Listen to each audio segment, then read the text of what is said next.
Do you believe in setting boundaries, even if it means losing people? On my wedding day, my parents were not there, not because of a storm or a medical emergency or a flat tire at the edge of town, but because my sister Melissa decided that her boyfriend's birthday needed a full-scale production complete with a rented room.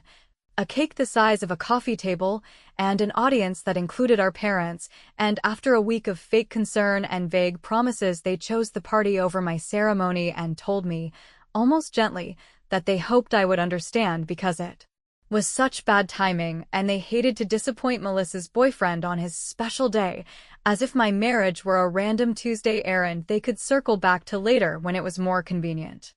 I remember standing in the kitchen with the phone to my ear while my mother explained how they had already committed to helping Melissa with the decorations, and how it would mean so much to the boyfriend if they were there for the candle moment. And I could hear laughter in the background and the clatter of ice being poured into glasses, and my father came on the line to add that we could do something bigger later, which was his way of saying please be flexible so we do not have to deal with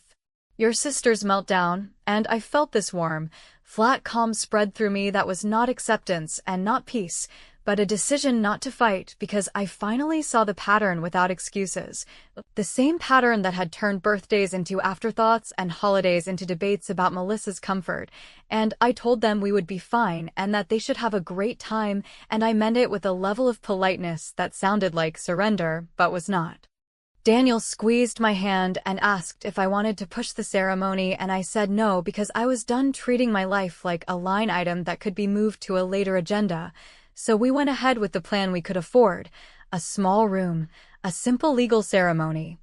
friends who had shown up because they loved us and not because they were keeping score, and I told the officiant to start on time because I was not holding the door for people who had already decided to stand outside of it, and the vows felt steady in my mouth and my voice did not shake, and when it was done I took a picture with Daniel, not staged, not perfect, just proof, and I posted it with a caption that said we got married today, and a few chairs were empty by choice, and we are still grateful. And I did not tag anyone because I wanted the truth to travel without me pushing it.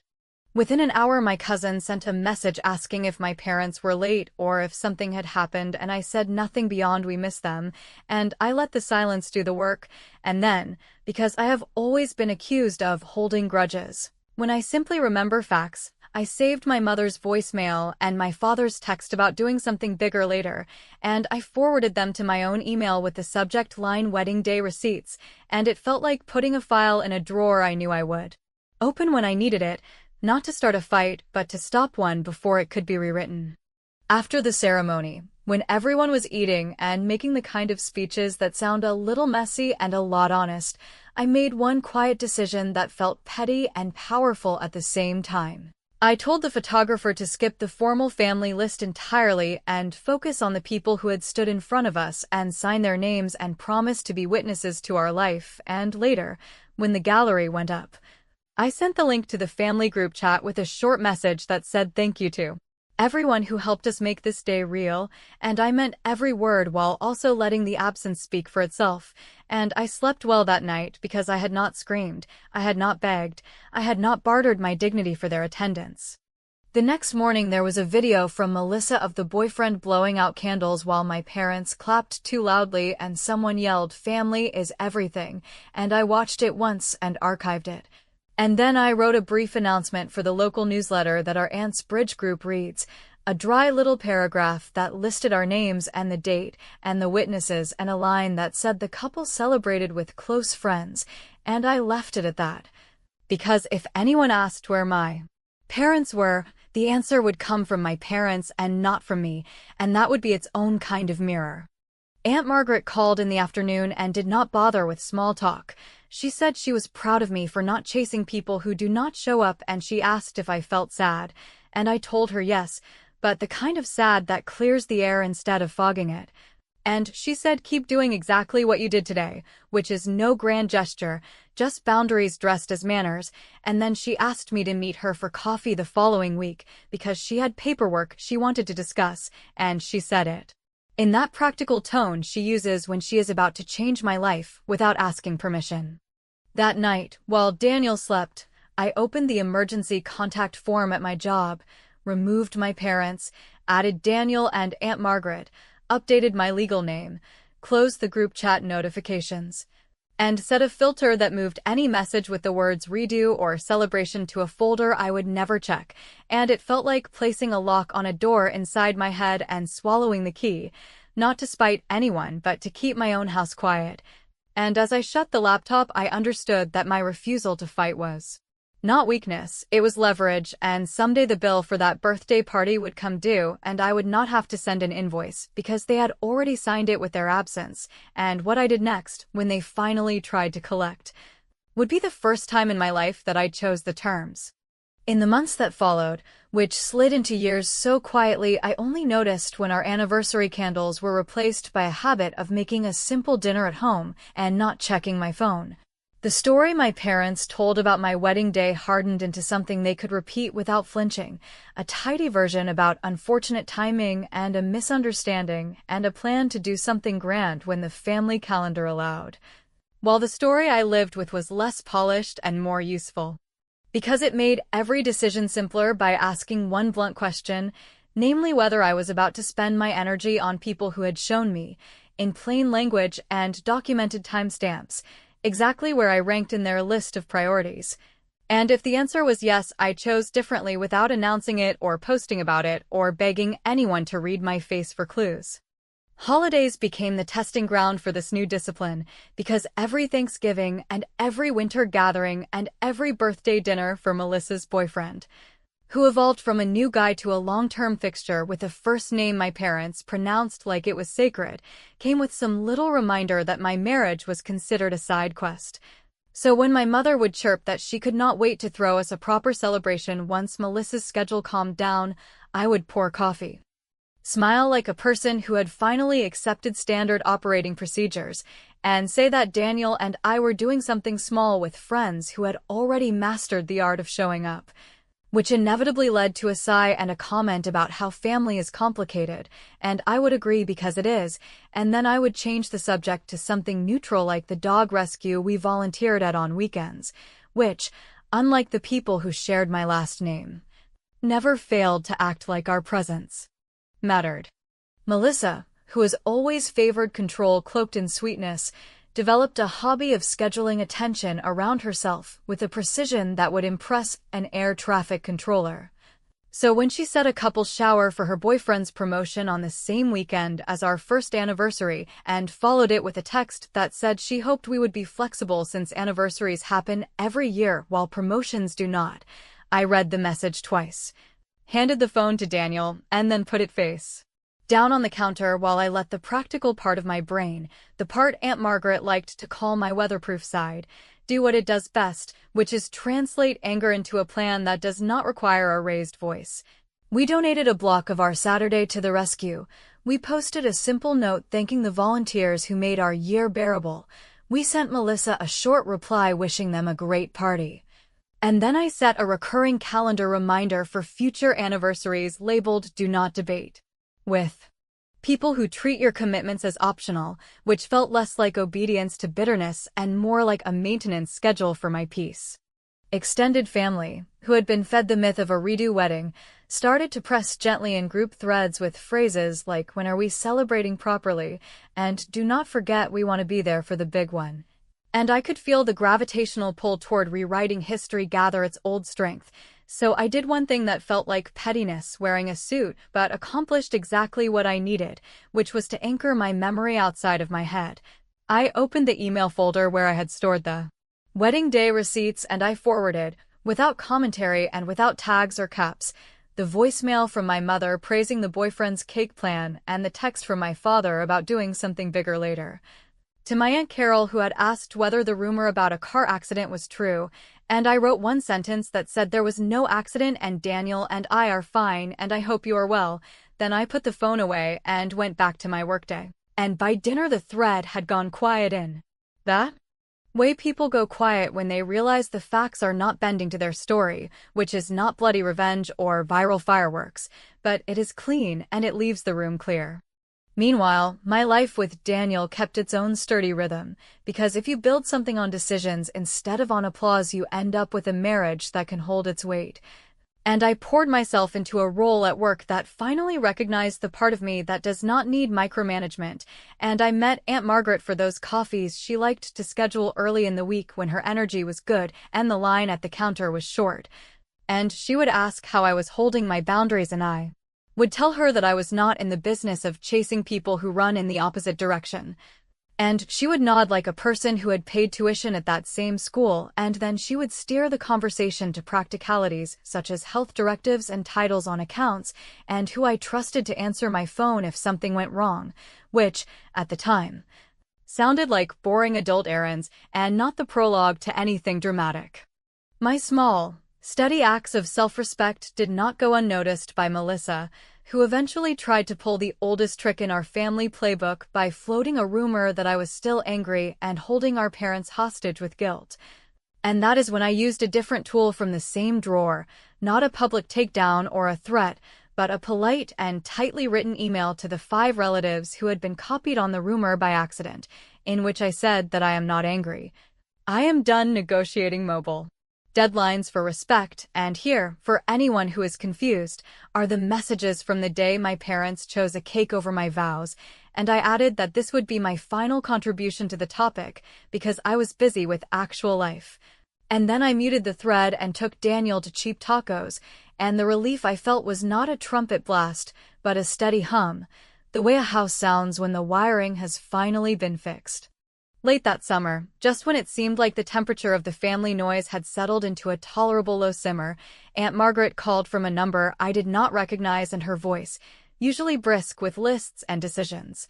had a softness around the edges as she asked whether I could come by the next morning because her doctor wanted her to move some things forward, and she preferred to discuss them while she was clear and unhurried, and as I said of course and scribbled the time on a sticky note, I felt the small prickle that comes when life tilts without announcing it, a feeling that made me gather our insurance folder and the spare keys and the notebook where I keep questions, and I did not yet know that the dull, practical appointment she was asking me to attend would end with a document that put my name on a door I never expected to walk through, which is the last polite description I can give before I tell you what happened in that office and how the ground shifted under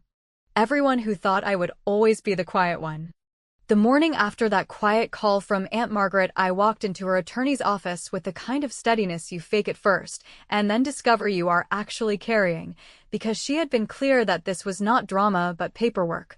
Not a scene, but a decision that had already been made, and as I sat across from a woman whose desk looked like a person who wins arguments without raising her voice, I listened to the list that began with power of attorney and health directives and ended with a sealed envelope that I was instructed to open only if Margaret could no longer speak for herself, and I nodded through the practicalities while my mind tried to catalog the small details that make a life legible. The pharmacist who knows the preferred brand of vitamins, the neighbor who brings in the trash bins, the password to the television that never remembers the Wi-Fi, and I told myself to breathe because this was not about me until it suddenly was, when the attorney, with a tone so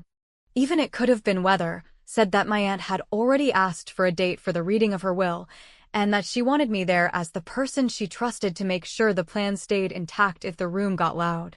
When the day actually came, there were no velvet curtains or dramatic pauses, just chairs that did not squeak and a stack of folders. And in filed my parents with the brittle politeness of people who believe they are owed something and intend to collect without appearing greedy, and Melissa arrived last with a smile that practiced humility while her eyes measured the room for angles. And there was a moment when I almost felt sorry for them because the script they had rehearsed depended on the universe continuing to confirm what they had always believed, namely that Melissa's wants were emergencies and my needs were errands. And then the attorney began to read and the moment passed because the document did not care about their script. It cared about Margaret's voice, which was written down in sentences that sounded like her, brisk and specific and immune to guilt. My aunt left small gifts to a few friends who had lifted the heavy parts when she was tired. She left a thank you to the nurse who stayed late on the worst night. She left a modest donation to the little rescue where Daniel and I volunteer because she said in a note that she loved how those dogs looked at us like we were not a second choice, and then, with a clarity that closed the door on debate, She left the entire remainder of her estate to me, the house she had renovated to make the stairs. Kinder to her knees, the savings and investments she had built through boring patience, the car that still smelled faintly of the peppermint she liked to keep in the cup holder, and she named me executor with full authority to move quickly.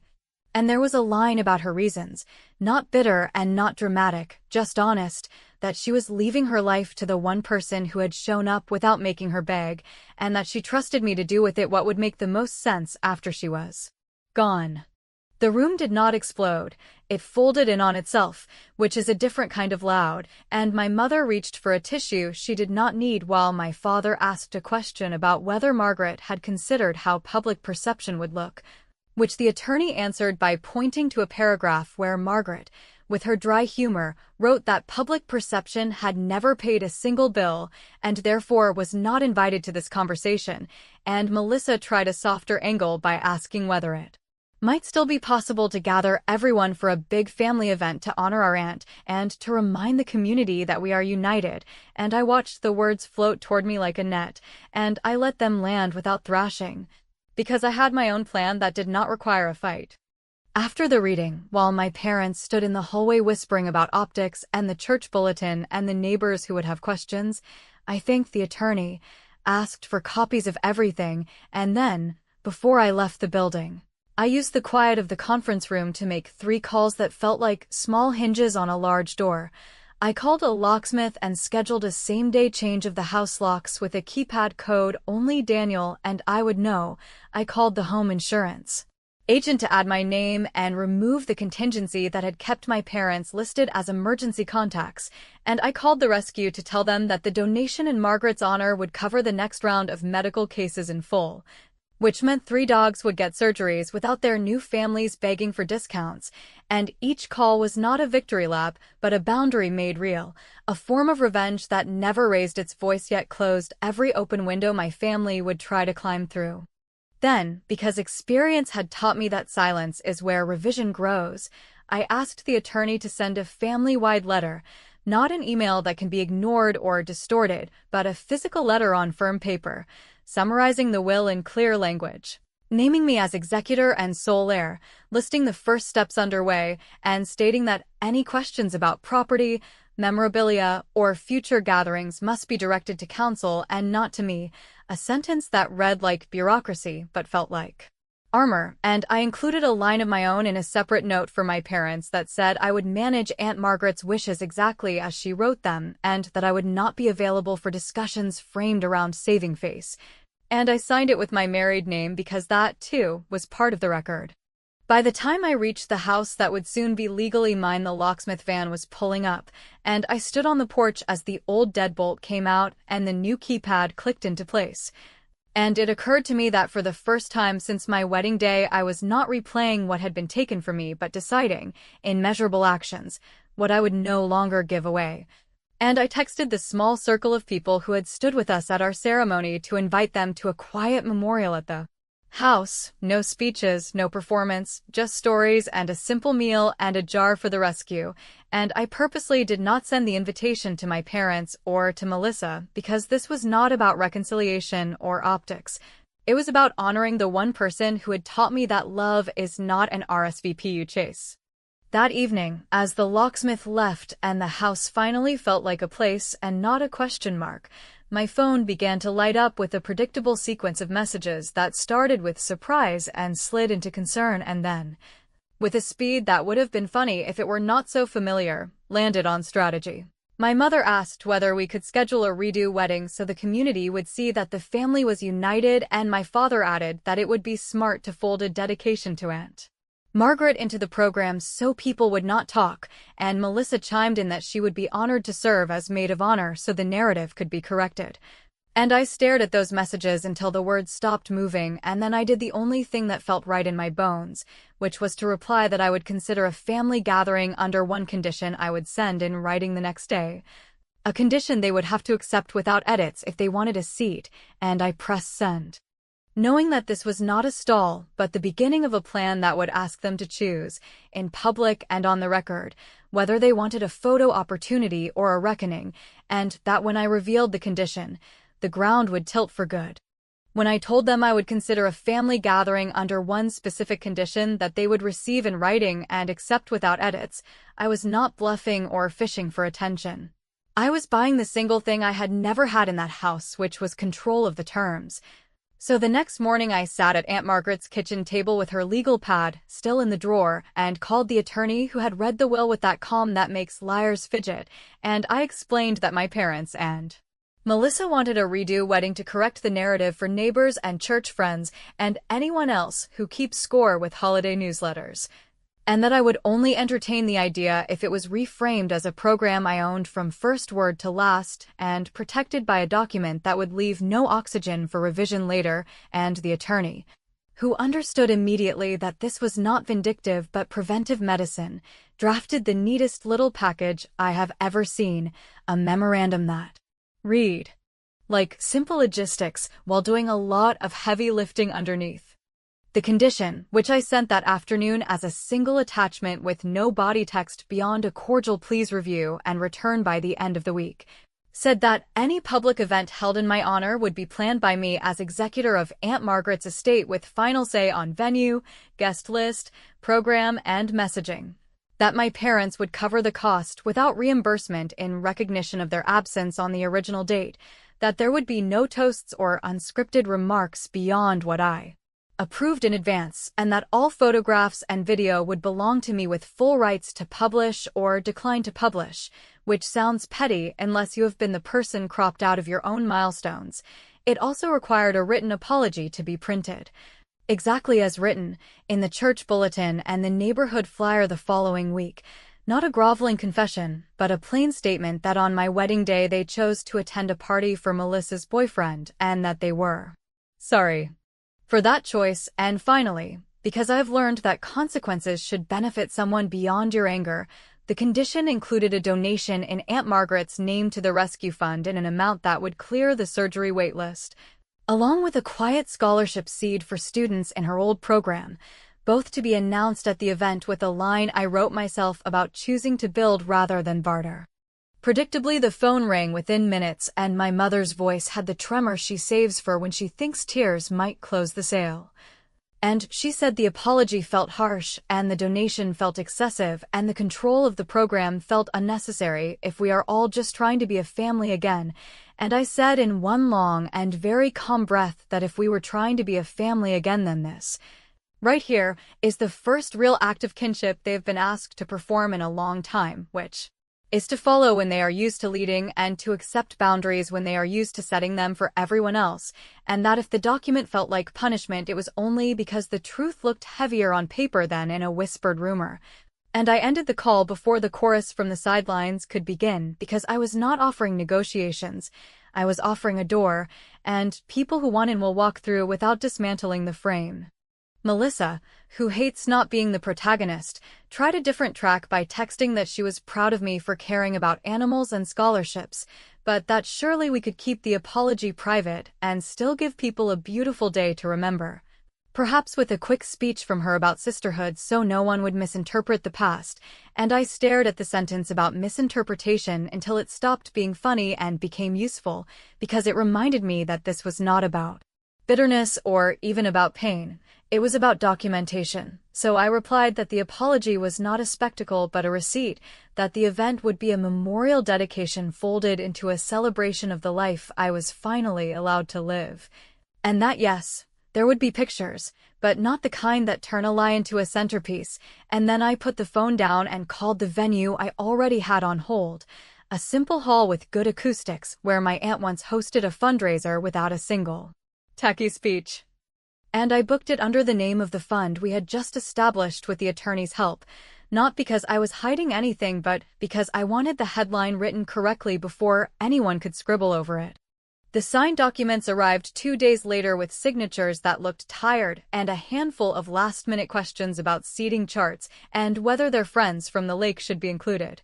And I answered none of that until I had scanned and saved every page in 3 places, and sent a short confirmation to the attorney indicating that all conditions had been met and that disbursement to the rescue and the scholarship could proceed on the morning of the event. At which point I finally Wrote to my parents and to Melissa that I appreciated their agreement and that the program draft would follow shortly, and then I typed a run of sentences that had been living rent-free in my head since the first time someone told me to be flexible, explaining that there would be a short opening acknowledgement from me, a dedication in Aunt Margaret's honor delivered by the scholarship director, a quiet roll of photos from our original ceremony presented without commentary, and that there would be no vows, no officiant, no bouquet, and no second chance at pretending the first time never happened, which is the point at which my father tried a last-minute pivot into reason by insisting a small vow renewal would help people move on, and I answered, as politely as I could, that adults move on when they tell the truth. For my own small hit of satisfaction that night, which I will not pretend was noble, I packed a simple gift box with copies of the printed apology and the donation receipts and a framed photo from our first ceremony where the witnesses are smiling like people who know which seats they chose. And I sent it for delivery to my parents' doorstep with a note that said thank you for helping me keep the record straight and for funding something that will outlive this mess, and then I closed my laptop and told Daniel that the stage was finally set in a way I could trust, because whatever happened inside that hall would be shaped by a document they signed with clear eyes, and whether they showed up happy or sullen or ready to spin. The microphone belonged to me and the story had already been nailed to the wall, which is when he asked if I was nervous, and I told him that I was not nervous, I was finished waiting, and that the only suspense left was whether they would understand the program before the last line or only when the lights came up.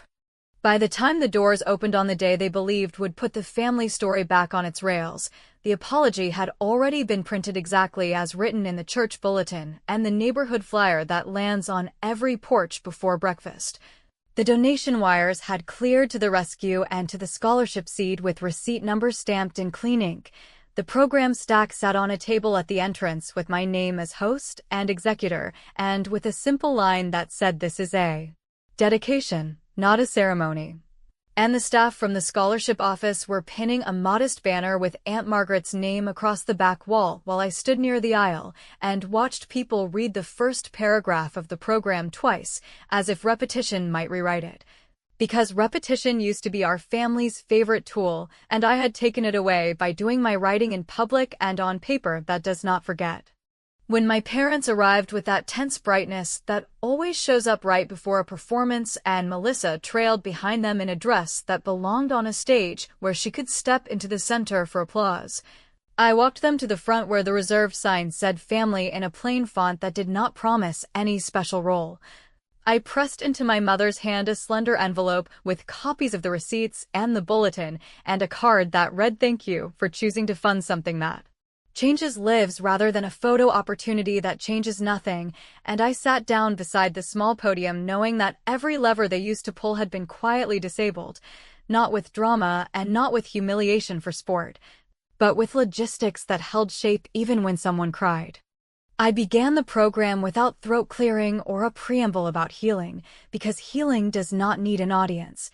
And I told the room that this gathering existed to honor the woman who taught me that love is an action, and that boundaries are not walls, but door frames you build so the house stands in a storm.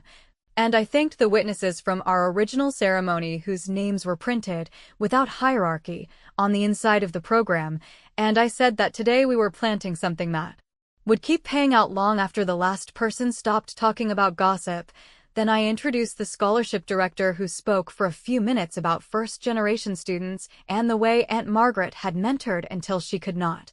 And when the applause settled, I stepped forward with a small remote and started the slideshow that had only one job, which was not to shame anyone, but to tell the record with the same tone Aunt Margaret used in her will, a tone that stayed calm even when the facts were uncomfortable. Photo after photo moved across the screen, not the kind that begs for attention, just the real faces from our wedding day standing in a circle that had a few visible gaps, and the captions were not commentary so much as labeling, the date, the time, the names of the witnesses, a single line that read chairs left empty by choice, and because the program had already done the heavy lifting, no one needed me to underline anything. When the last photo faded, I clicked to a simple graphic that showed The rescue surgery waitlist and the word cleared where a column of names used to be, and at that cue the coordinator wheeled out a small cart with 3 goofy, post-op dogs who sniffed the air and made the kind of happy noise that nobody can spin. And the room laughed and clapped because even the coldest hearts recognize a life that just became less painful. Only then did I deliver the line that had been engineered to close the door without slamming it, and I said that some of you wondered if today would be a wedding do-over, which might have been tempting if we believed that theater fixes history. But Daniel and I were married on the day we said we were married, and that does not need a second draft. So there will be no vows and no bouquet, and no staged forgiveness. There will be thank yous, and there will be work to do, because the fund is real and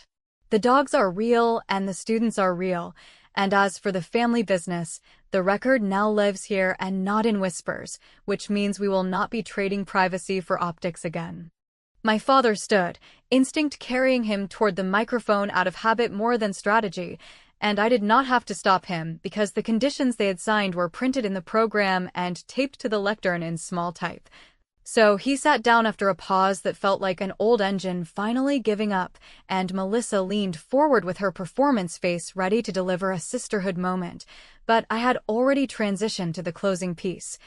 a reading of Aunt Margaret's letter that the attorney had delivered to me in a sealed envelope, and that opened with a short paragraph that said, in her dry voice, that families sometimes mistake attention for love,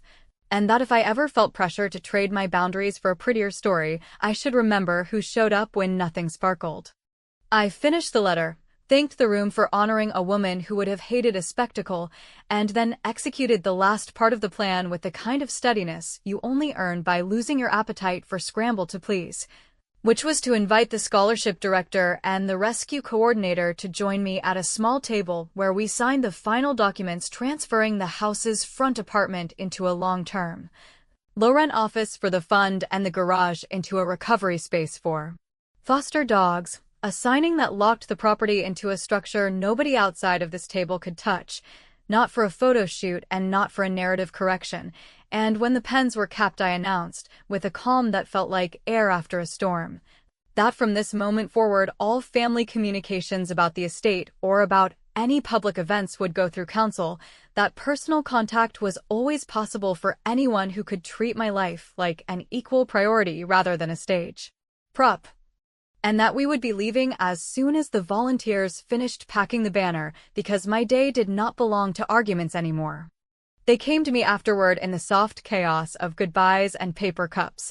My mother with a plea about not letting this be the last word, and my father with a suggestion about a small private vow renewal for the album, and Melissa with a shaky monologue about people misreading everything. And I listened because I am not cruel and because listening does not cost me my spine. Then I thanked them for funding the work that would carry Aunt Margaret's name into places where it will actually matter, and I told them that the second wedding they wanted would not exist now or later, and that the only version of our story that would live in the world was the one we had just printed, filmed, and filed, and I hugged the people who had stood with us the first time.